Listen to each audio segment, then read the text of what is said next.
मैं इस मंच पर आज एक ऐसे विषय पर, एक ऐसे महाकवि के बारे में, इसे गुस्ताखी ही कहूंगा क्योंकि कालिदास जैसा कवि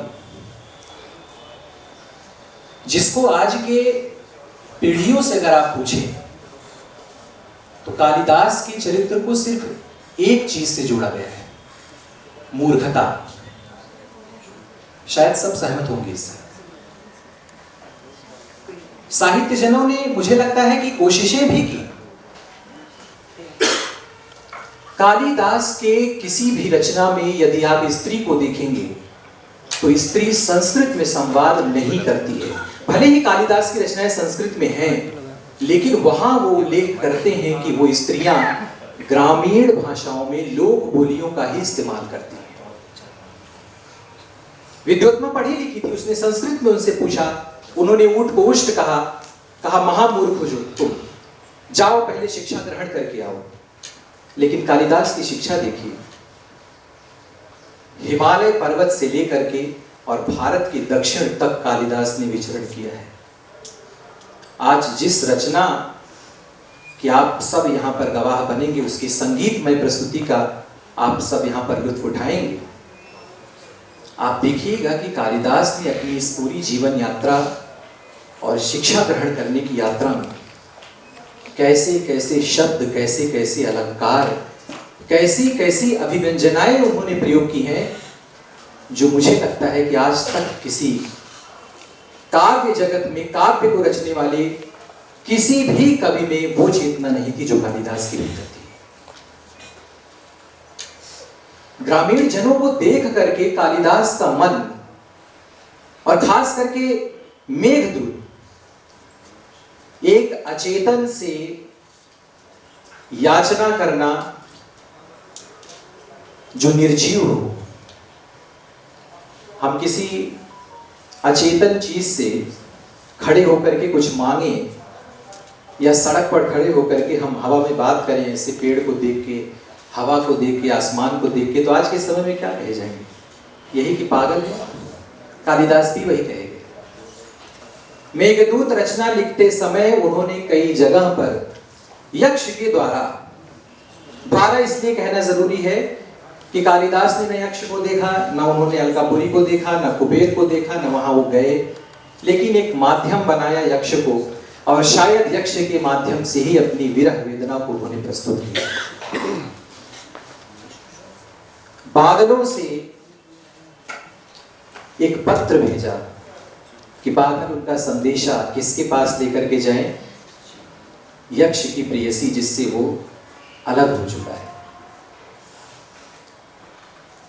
कार्यक्रम की औपचारिक शुरुआत अभी नहीं है, लेकिन जिम्मेदारी है कि कुछ आपसे गुफ्तगू की जाए, कुछ बातचीत यहां पर रखी जाए।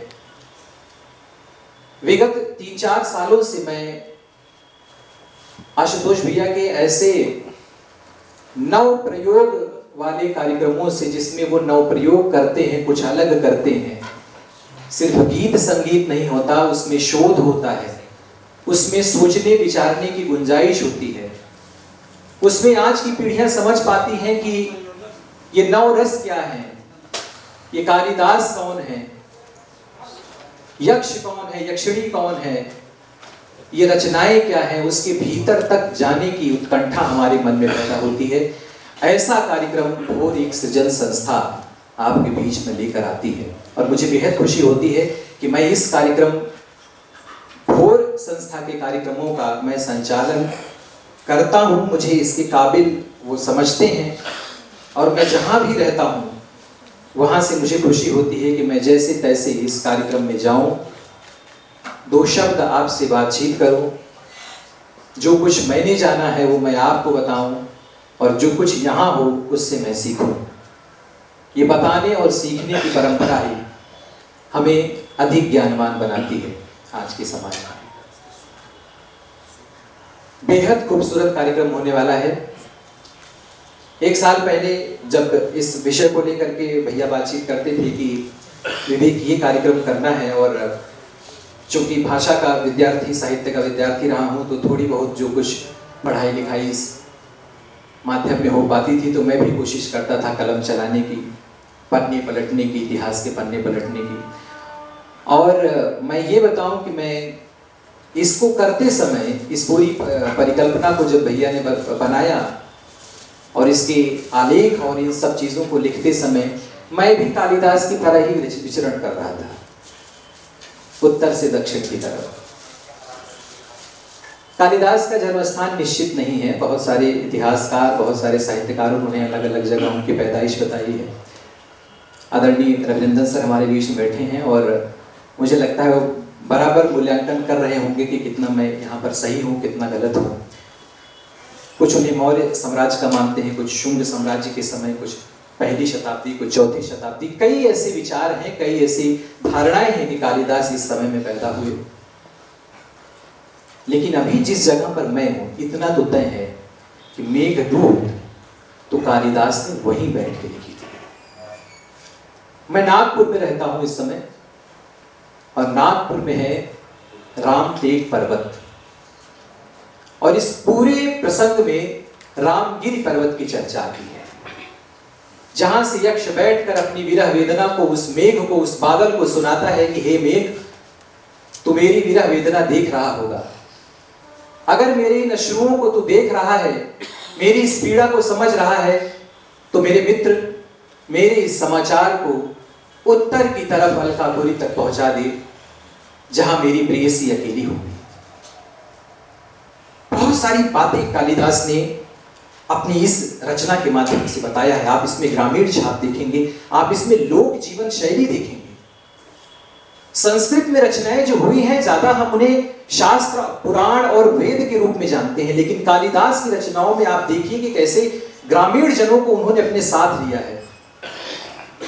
खेत के पेड़ पर बैठी वो औरतें जो खेती किसानी करके थक हार जाती हैं, वो पेड़ पर बैठ के जो सुंदर लोकगीत गाती हैं, उनके साथ पकी हुई गेहूं की बालियां, ये बसंत का मौसम है, बसंत के बाद, फागुन के बाद, ये चैत्र के बीच में गेहूं कटने लगेंगे।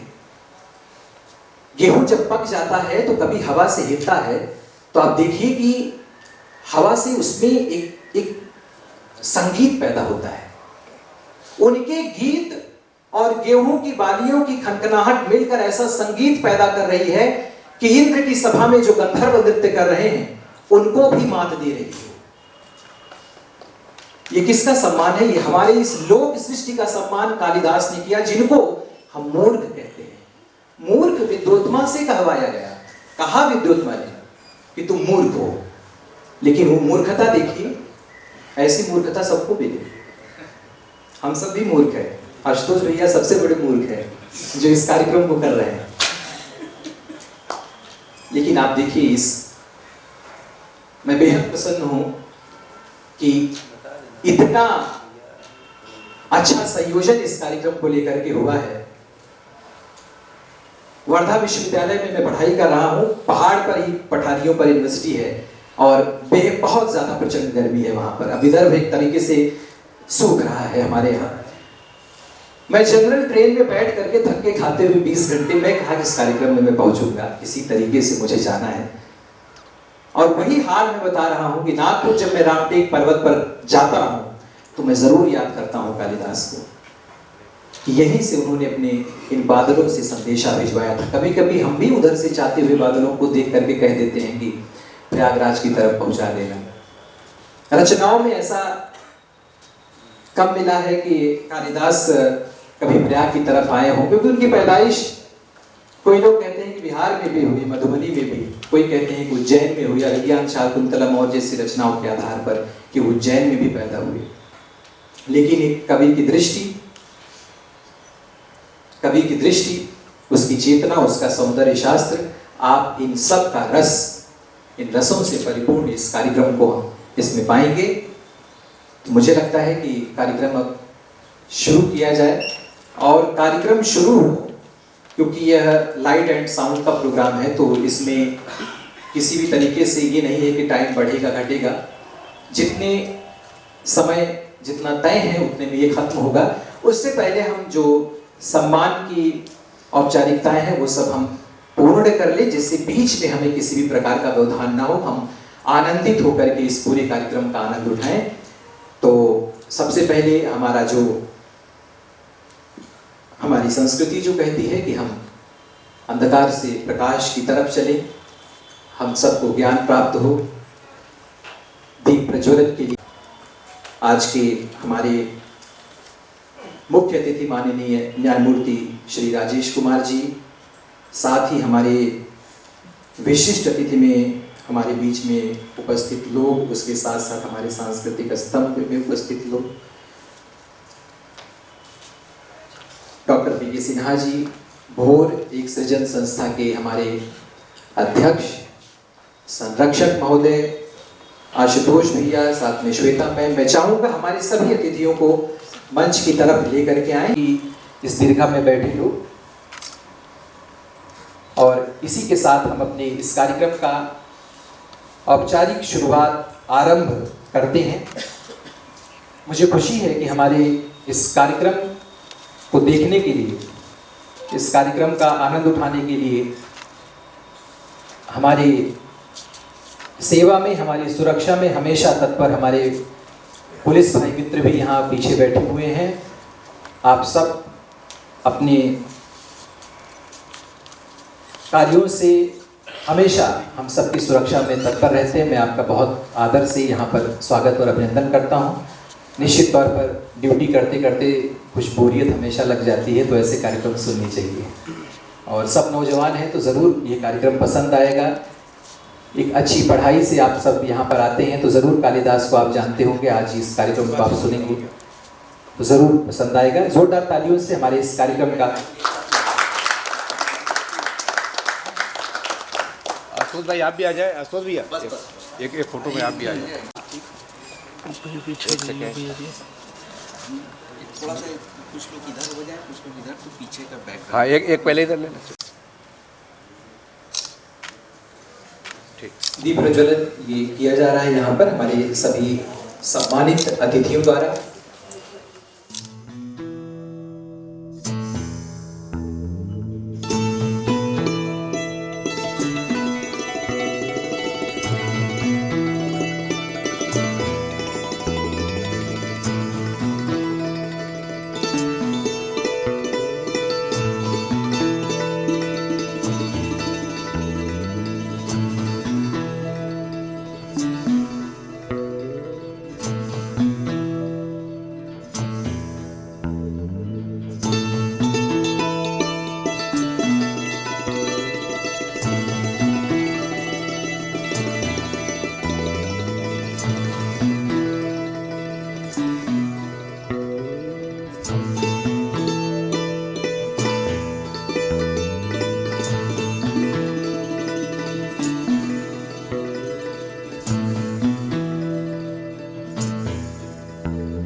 शिवानंद जी का सम्मान यहाँ पर किया जा रहा है, जो यहाँ पर सूत्रधार की भूमिका में आप सबके बीच में यहाँ उपस्थित रहेंगे।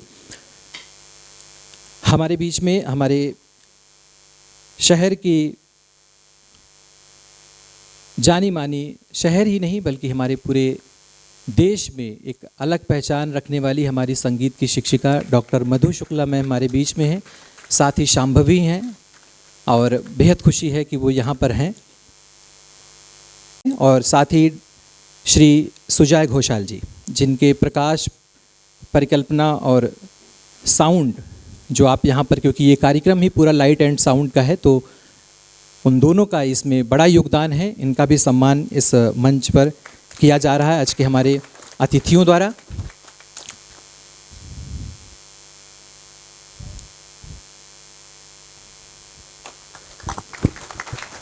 और सम्मान के इसी क्रम में ज़ोरदार तालियों के साथ ज़ोरदार तालियां मैं इसलिए कह रहा हूं कि विवेक रंजन जी को आवाज़ देता हूं।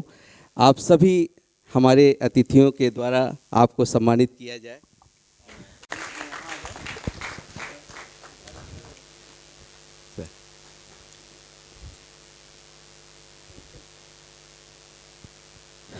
बहुत मेहनत किया है। परिकल्पना जब हम लोगों की तय हो रही थी तो उसमें सबसे बड़ा योगदान जो है विवेक रंजन जी का रहा है।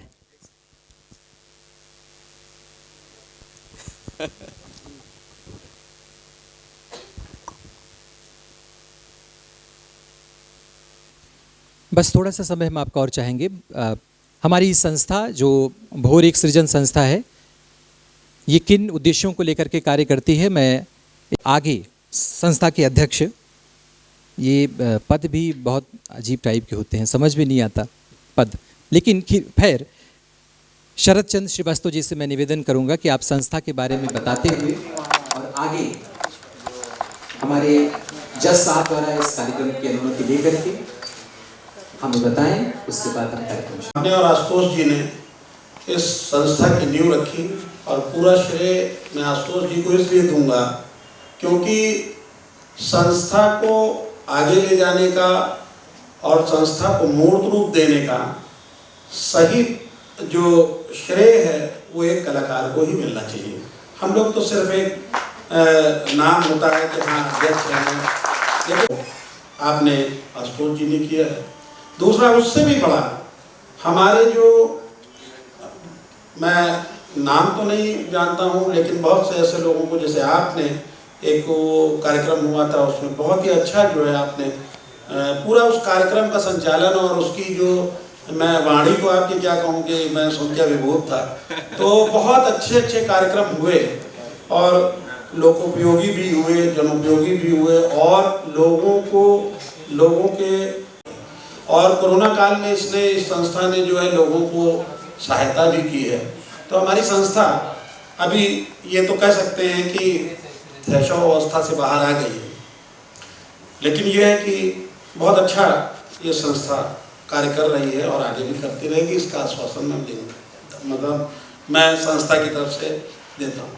एक बात मुझे ये संचालन महोदय ने एक बात जो कह रहे थे, मुझे, मैं बहुत वक्ता तो नहीं हूँ, अच्छा नहीं हूँ, लेकिन एक बात मेरे मन में आई कि कालिदास के बारे में मैंने भी पढ़ा है कि जिस डाल पे बैठे हैं उसी को काट रहे हैं, तो लोगों को जिसको मूर्ख कहना होता है तो उसको संज्ञा ये दी जाती थी कालिदास हो, तो वाकई मूर्ख थे। इस घटना को या विद्योत्मा और कालिदास के बीच के संवाद को अगर देखा जाए तो वो काफ़ी कुछ, या उनको शास्त्रार्थ जो हुआ लोगों से सांकेतिक रूप से कि मुट्ठी दिखाया और क्या दिखाया, तो मूर्खता कही जा सकती है और ठीक, लेकिन कालिदास सबसे महत्वपूर्ण और सबसे, मेरा अपना विचार इसलिए सबसे महत्वपूर्ण और सबसे विराट व्यक्तित्व था।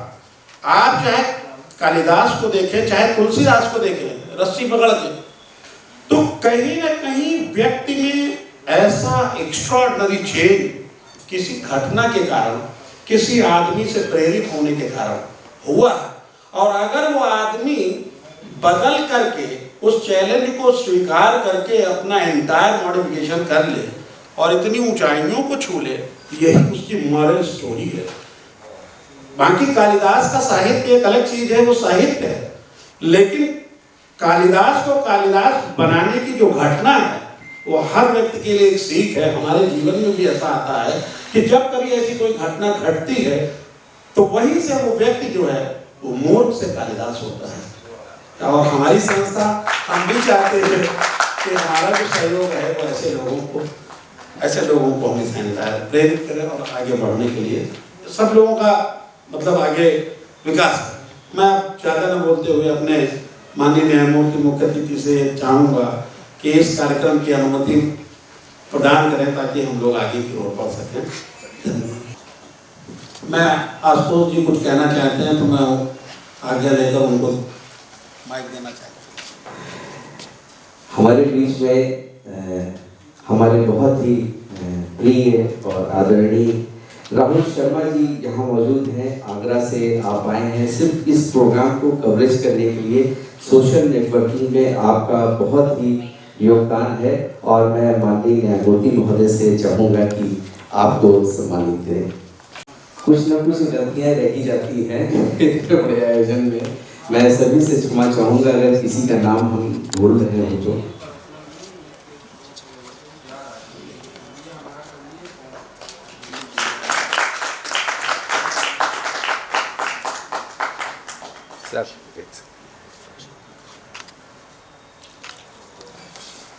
अब मैं माननीय न्यायमूर्ति जी से चाहूँगा कि 2 शब्द हमारी संस्था के लिए बोल दें और अनुमति प्रदान करें। यहाँ पे उपस्थित सभी सम्मानित जन, आपका यहाँ पे स्वागत और अभिनंदन। हम लोग आशुतोष जी, जो कि सबने आपने कई बार सुना भी होगा इनके गायन को, और आज तो इन्होंने जो पीड़ा उठाया है तो मेरे को तो समझ में ही नहीं आया कि ये इतना कठिन कार्य इन्होंने कैसे उठाया है।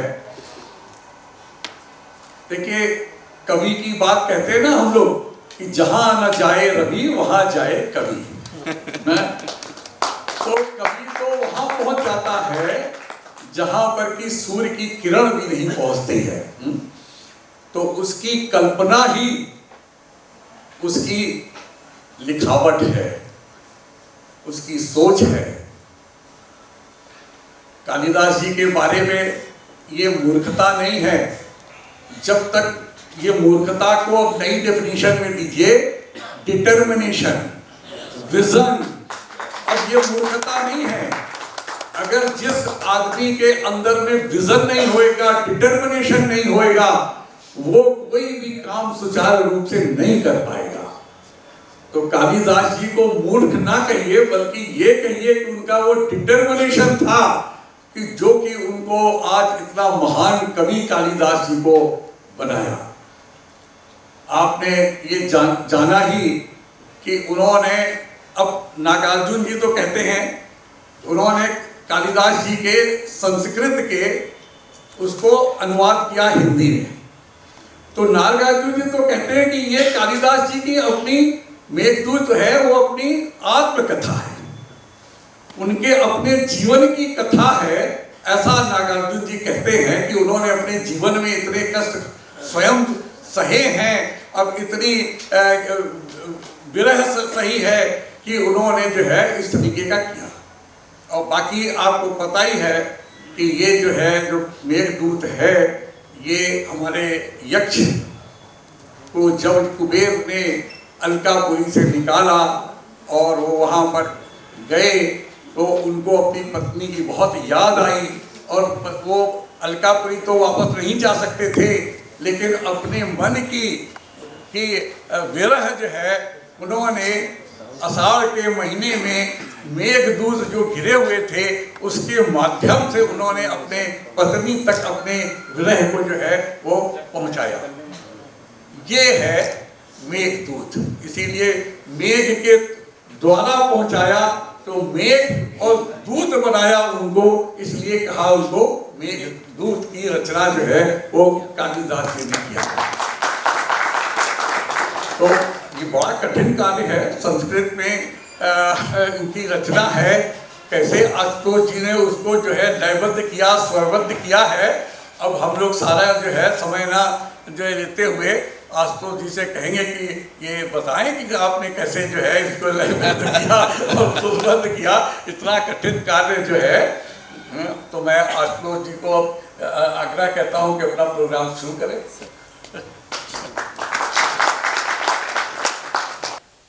बहुत बहुत स्वागत, बहुत बहुत आभार। बात जब परिकल्पना की आती है, नीचे हमारे प्रेरणा स्रोत स्वर्गीय अखिलेंद्र मोहन सक्सेना जी, बहुत ज़्यादा ना बोलूँगा, बस सिर्फ ये बताना चाहूँगा कि ये परिकल्पना कैसे साकार हो रही हैं। 2003 में बच्चन भैया हमसे मिले और उन्होंने मुझसे कहा कि तुम्हारी गायकी एकदम साधारण है, जैसे मुकेश जी गाते थे, दिल से गाते थे, वैसे ही तुम भी गाते हो। और मैंने संगीत की कोई विधिवत शिक्षा नहीं ग्रहण की, बस सानिध्य में रहते रहते कुछ बेसिक चीज़ें मैंने उसकी सीखी। और बच्चन भैया की जो प्रेरणा थी, उस वक्त हमारे साथ नवीन चतुर्वेदी भी यहाँ मौजूद हैं। नवीन चतुर्वेदी और हम दोनों लोग जो है बच्चन भैया के पास गए थे और वहाँ पे शामे गज़ल की परिकल्पना हुई। उन्होंने कहा सिर्फ एक शायर की गज़लें लो और तुम केवल गाओ।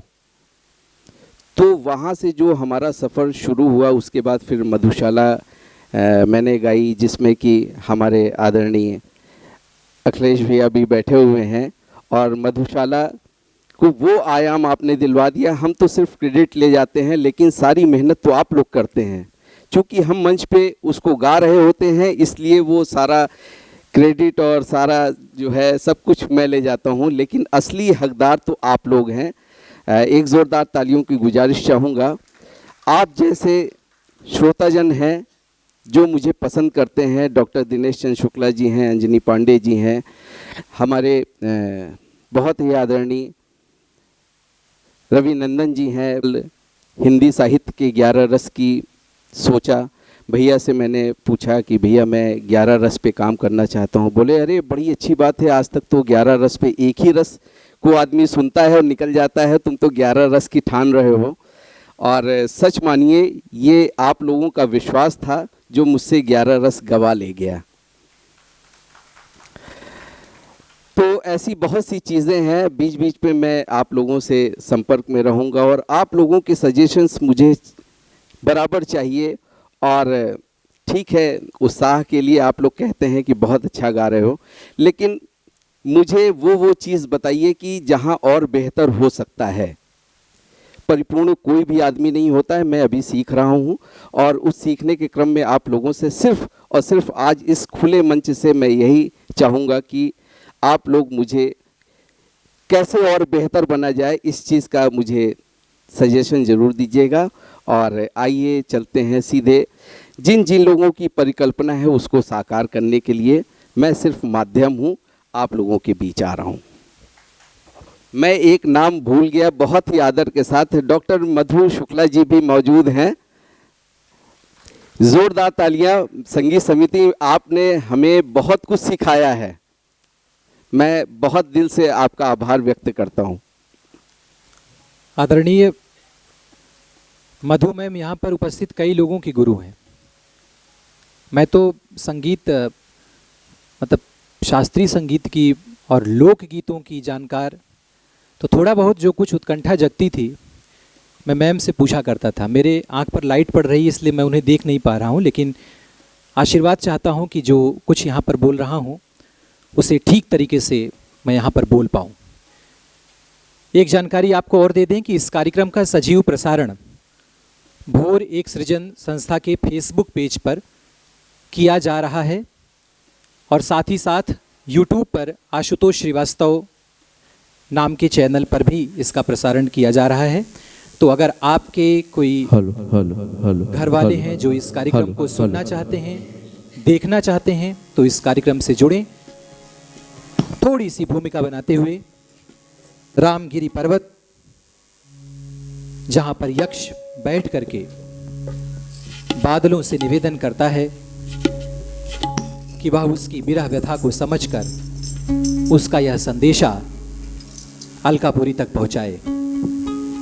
कालिदास और मेघदूत को लेकर के कई बातें हो चुकी हैं। सिर्फ थोड़ी सी बात मैं और आपको बता देना चाहता हूं कि कालिदास का ये जो सौष्ठव है, जो काव्य सौंदर्य है, जो उनकी अभिव्यंजना है, जो सजाने का तरीका है, वो इतना अप्रतिम है कि आने वाले शताब्दियों में भी जब सूरदास और तुलसीदास अपनी उत्कृष्टतम रचनाएं लिखते हैं, तो सूरदास कहते हैं कि जब गोपियां विरह से पागल हो जाती हैं तो बसंत को श्राप दे देती हैं, लेकिन बसंत आने से नहीं रुकता। प्रकृति पर वो विजय नहीं पाती, बसंत फिर आ गया है।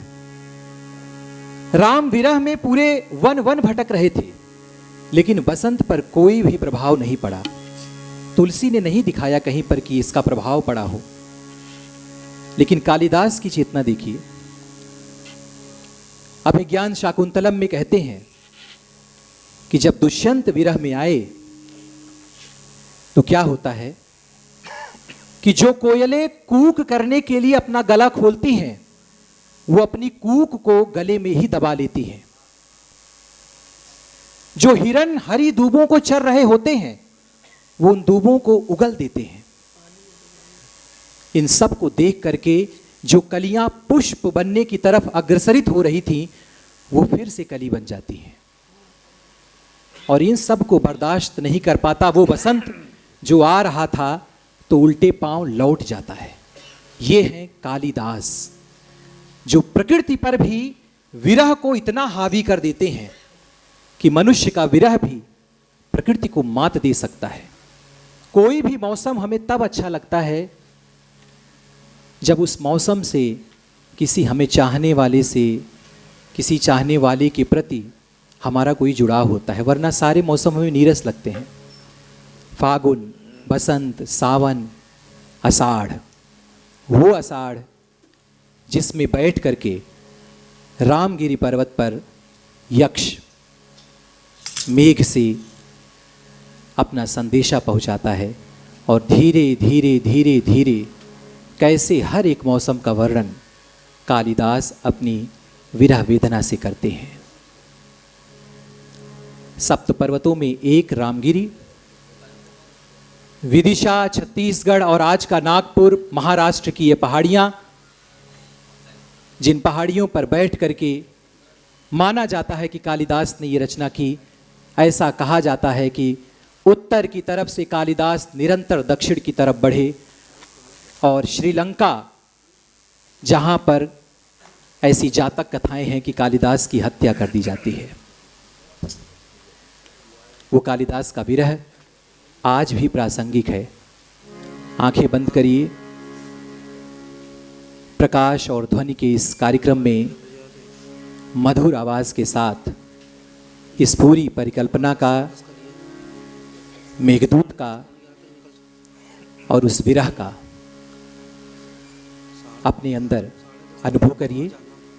आइए शुरू करते हैं उत्कृष्ट रचना मेघदूत की संगीत में प्रस्तुति भोर एक सृजन संस्था द्वारा। जोरदार तालियों से स्वागत करें।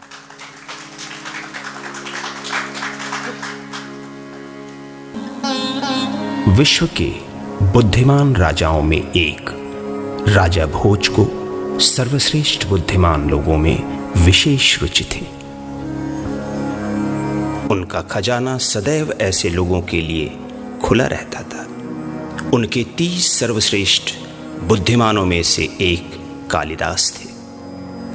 कालिदास की अद्भुत कल्पना शक्ति और विलक्षण कथानक को रचने का यह परिणाम ही है कि वे अचेतन वस्तु को भी चेतनशील बनाकर उसमें प्राण फूंक देते हैं। आषाढ़ मास के पहले दिन आकाश में उमड़ते घुमड़ते बादलों को देखकर उसे अपनी कल्पना शक्ति से भरकर यक्ष व मेघ के माध्यम से विरह व्यथा का अद्भुत वर्णन करते हुए इस कालजयी काव्यखंड मेघदूत की रचना होती है। कथा है कि अलका नगरी के राजा धनराज कुबेर अपने सेवक यक्ष को कर्तव्यहीनता के कारण 1 वर्ष के लिए नगर निष्कासन का श्राप दे देते हैं। यक्ष की कर्तव्यहीनता की पराकाष्ठा तब होती है जब वह रोज की भांति राजा द्वारा शिव की पूजा हेतु श्लोक उच्चारण के साथ प्रतिदिन 100 कमल के फूल चढ़ाते समय यक्ष को क्रमशः एक फूल देने थे। राजा 99वां फूल चढ़ाने के बाद जैसे ही 100वें श्लोक का उच्चारण करते हुए फूल के लिए हाथ बढ़ाते हैं, उन्हें 100वां फूल कमल नहीं मिलता है। इस कारण राजा धनराज कुबेर क्रोधित हुए कि उनकी पूजा यक्ष के कारण अधूरी रह गई। राजा के पूछने पर यक्ष ने बताया कि एक फूल उसने अपनी प्रेयसी पत्नी के जूड़े में लगा दिया था। बस इसी बात पर धनराज कुबेर ने यक्ष को 1 वर्ष तक अपनी पत्नी से अलग रहने का श्राप दे दिया। श्राप से श्रापित यक्ष अपनी धूल धूसरित प्रतिष्ठा को लेकर अलका नगरी से सुदूर दक्षिण रामगिरी के आश्रम में रहने लगता है, जहां कभी वनवास के समय राम, सीता और लक्ष्मण भी रुके थे। 8 माह का समय व्यतीत होता है, लेकिन अपनी पत्नी से वियोग का यह दुख उसे आषाढ़ मास के पहले दिन मेघखंडों को देखते ही प्रज्वलित हो उठता है। वह अपनी प्रियतमा के वियोग से व्याकुल हो जाता है। उसे लगा कि अभी लौटने का कोई उपाय नहीं, इसलिए क्यों न वह अपनी विरह दशा का संदेश अपने प्रियतम को भेजे। उसे लगा कि ऐसा न हो कि इन मेघों को देख उसकी प्रियतमा पत्नी कहीं विरह में प्राण ही न त्याग दे। यक्ष ने कुछ जंगली पुष्प तोड़े और अपनी अंजुलि में लेकर मेघों का स्वागत किया और इन्हीं बादलों से संदेश भेजने का निर्णय लेता है। वह बादलों को अपना दूत बना देता है। बादल जब यक्ष से रामगिरी से विदा लेने का अनुरोध करते हैं तो वह उन्हें रामगिरी से अलका तक का रास्ता सविस्तार बताता है कि मार्ग में कौन कौन से पर्वत पड़ेंगे जिस पर मेघों को कुछ क्षण विश्राम करना है, कौन कौन सी नदियां हैं जिनसे मेघों को थोड़ा जल ग्रहण करना है, और कौन कौन से नगर व ग्राम पड़ेंगे जहां उन्हें वर्षा कर शीतल करना है। कालिदास की यह सुलभ अवलोकन दृष्टि प्रकृति और युग की चेतना को अपने काव्य में भरने का मनोविज्ञान ही मेघदूत जैसी रचना को कालजयी बनाता है। कालिदास की यह रचना न केवल अद्वितीय है वरन अतुलनीय भी है। आइए हम चलते हैं मेघदूत की संगीतमयी प्रस्तुति की ओर।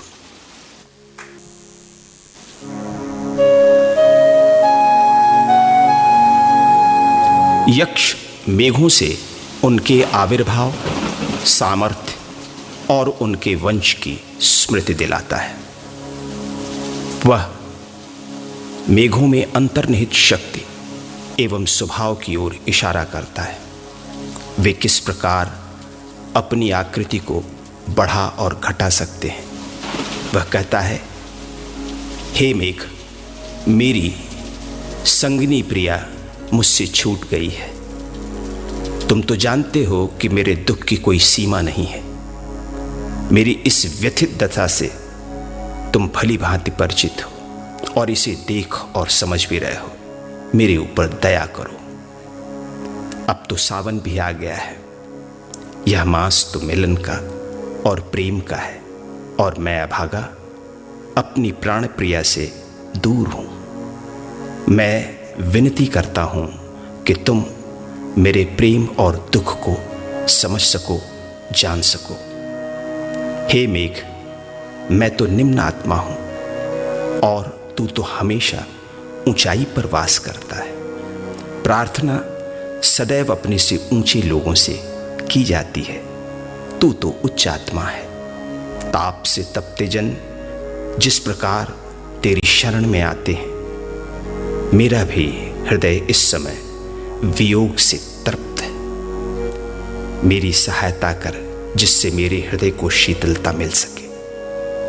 जब तू हमराही पवन से के साथ उसका साथी बनकर जाएगा, उसी राह पर मेरी रमणियां धैर्य रखकर तेरी राह देखेगी। ऐसा भला कौन होगा जो तेरे घेर आने पर भी उसे अपनी प्रियतमा की याद ना आ जाए। तेरे घेरने से विरह सिक्त जन में मिलन की आस जगती है।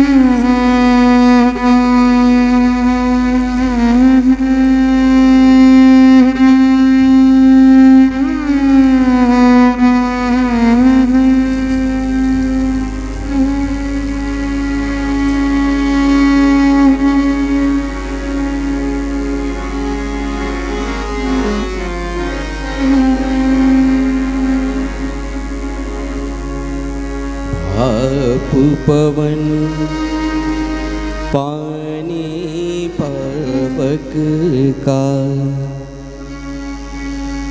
मेघ संघात कहाँ,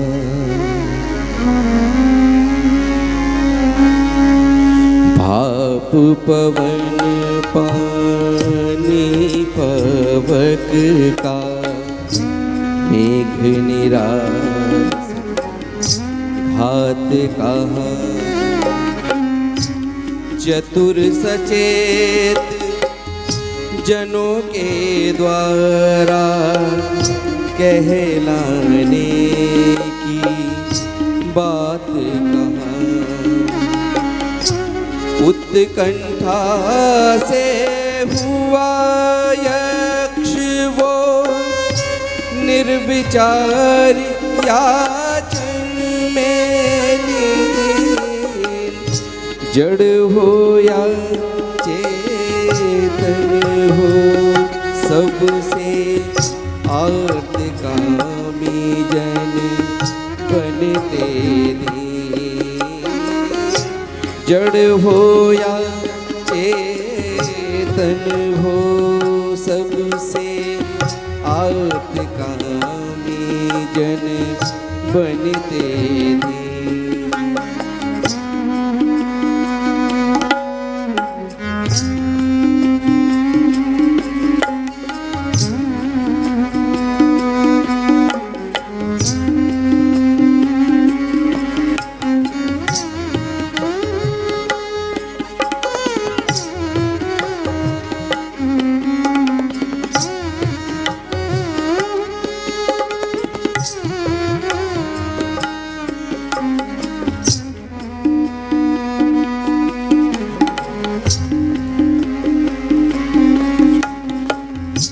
बोला विदित पुष्करा पर्वत, कुल ने तुझको जन्म दिया।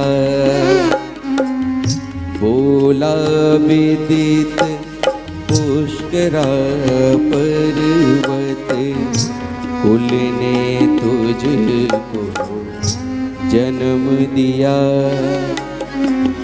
बना प्रधान पुरुष सुरपति का, जब जो चाहा रूप लिया।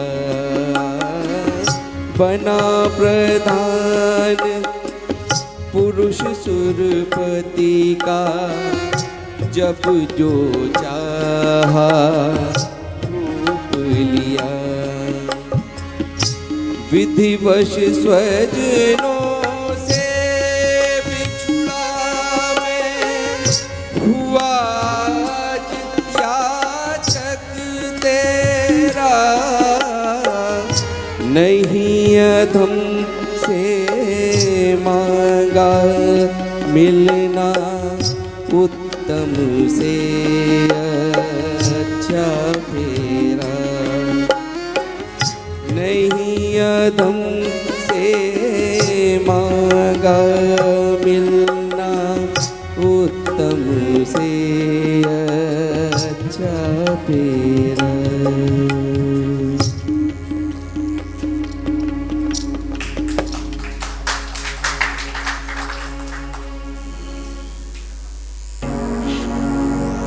यक्ष के निवेदन को सुनकर विशालकाय मेघ का दिल द्रवित हो उठता है। यक्ष को यह विश्वास हो जाता है कि वह उसका संदेश उसके प्रेयसी के पास अवश्य लेकर जाएंगे। यक्ष अब उसे अलकापुरी जाने के लिए मार्ग बताता है। मार्ग में पड़ने वाले ठिकानों का वर्णन करता है। उनका सौंदर्य उनकी रमणीयता को बहुत ही भावपूर्ण और मानवीयकृत तरीके से बताता है। वह उसे सचेत भी करता है कि वे दृश्य तुम्हें रुकने पर भी मजबूर करेंगे, मगर मेरे साथी तुम उन सब रमणीय दृश्यों को देखते हुए आगे बढ़ना। मैं इन सब स्थानों का परिचय मात्र इसलिए करा रहा हूं कि तुम इनके सहारे अपने गंतव्य तक आसानी से पहुंच पाओ। और हां, इतना जरूर ध्यान रखना कि ज्यादा तेज न चमकना और न ही गरजना। मेरी प्रेयसी इतने दिनों तक मेरे वियोग में दुर्बल हो गई होगी। वह कहीं तुम्हारे विशालकाय और प्राकृतिक स्फूर्त स्वभाव से सहम न जाए। उसे मेरा ही दूसरा रूप समझना। वह मेरे दूसरे जीवन के समान है। मेरे वियोग में वह कुछ न बोल सकेगी। वह तो बिल्कुल चकवे से बिछड़ी चकवी के समान होगी। रो रो कर उसकी आंखें सूज गई होंगी। होठों की लालिमा भी फीकी पड़ गई होगी। उसका मुख कांतिहीन और मलिन हो गया होगा। जब तुम वहां पहुंचोगे तो वह पूजा प्रार्थना में लगी होगी, अपने इष्ट की आराधना कर रही होगी। वह अपने शरीर को मृत मानकर अपने मन में मौत का चित्र बना रही होगी। वह सभी श्रृंगार छोड़कर मलिन वस्त्र धारण किए किसी विरहणी की भांति गोद में वीणा को रखकर कुल गीत गा रही होगी, या वह अपने बहते आंसुओं की धार से भीगी वीणा के तारों को पोंछते हुए बार बार वो गीत जो उसे गाना है भूल जाती होगी। या ये भी हो सकता है कि डेहरी पर चढ़ाए फूलों को एकटक निहारते हुए शाप से बचे दिन गिनते हुए मेरे आने की पगध्वनि अनुभव कर रही होगी। सुनो, मेघ दिन भर काम में व्यस्त होने के कारण उसे मेरी याद ना आती हो, मगर जब रात को वह अकेली होगी तो उसका व्याकुल मन बेचैन होगा। यही वह समय सबसे उपयुक्त होगा। रात का समय होगा जब तुम मेरा संदेश लेकर जाना और चुपचाप खिड़की पर बैठ जाना।